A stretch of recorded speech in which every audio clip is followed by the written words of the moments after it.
Do you want to know how Sportskeeda MMA sparked an online trash-talking exchange between Tyson Fury and Francis Ngannou? Watch this video until the end to find out.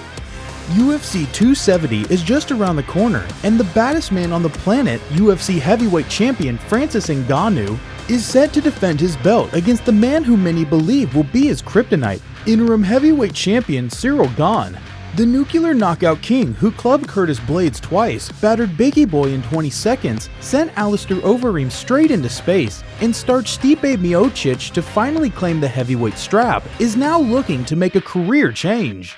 Long-standing contract disputes have soured Ngannou's relationship with UFC president Dana White. White has publicly criticized Ngannou's management's full of shit behavior, remarking that they have misguided Ngannou's career and have no fucking clue what they're talking about. The Predator, no doubt feeling disrespected, seems to look forward to finding a place where the money matches his talent, especially if he takes advantage of the recent rise in boxing popularity, arguably made possible by YouTuber turned boxer Jake Paul. However, Dana White may make this difficult, as Ngannou would have at least one more fight on his contract should he win UFC 270, putting a halt to any plans of moving to boxing. So what does a move to boxing look like for Ngannou? It definitely doesn't involve scrapping for pennies out of Uncle Dana's pocket. When asked if he was interested in challenging Deontay Wilder and the undisputed heavyweight king of boxing Tyson Fury, Ngannou responded excitedly with plans to test himself at that level. Yes, all of them, Tyson Fury, Deontay Wilder, I would like to test myself. And if he manages to somehow negotiate a contract with the UFC that allows him to set up a boxing super fight, he wouldn't have to look further than the Gypsy King himself. Before finishing his all-time trilogy with the Bronze Bomber, Fury let the combat sports world know that he would eat Ngannou up and spit him out 7 times a day. I'll eat him or spit him out 7 times a day. Ngannou would have his work cut out for him if he decided to invade Fury's kingdom.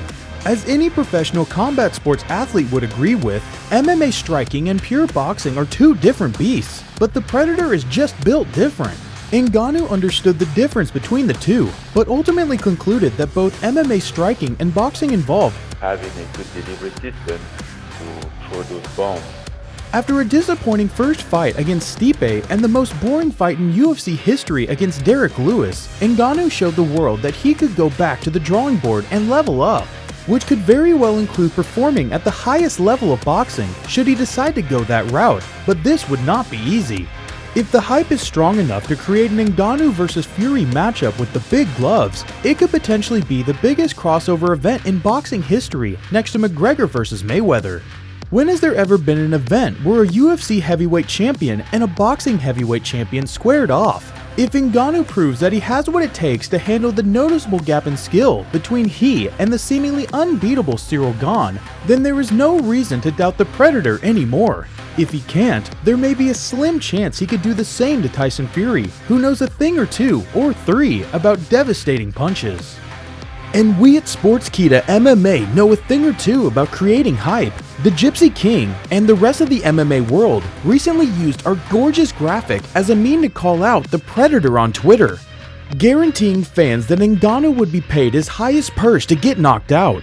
While Ngannou fired back by saying he would fight Fury under any special rule set he wants, in a ring, an octagon, or a phone booth.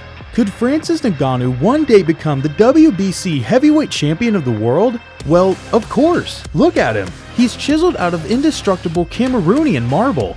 But he has to make a statement on January 22nd and prove it to the world by stopping the hype train in its tracks. And even then, isn't Jon Jones still in the picture?